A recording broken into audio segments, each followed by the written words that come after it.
How to close your account on PayPal. Are you guys facing issues to close your account on PayPal application? If that's so, then this video might help you out. Without further ado, let's get started. First of all, open PayPal on your mobile device.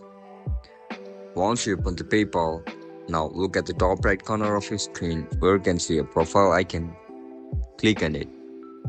After you click on it, scroll down. You will be provided with multiple options over here. Just simply tap and close your account.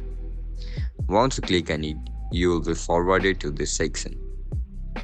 Over here, you need to write down your registered email address and password. Once you write down your email and password, you will be able to proceed for your account deletion. And that's because that's how we're going to delete your account on PayPal. If you guys found this video helpful, don't forget to like, share, and subscribe to our channel. And if you guys have any issues regarding PayPal application, make sure to comment down below so that I can help you out. I'll catch you up in the next one.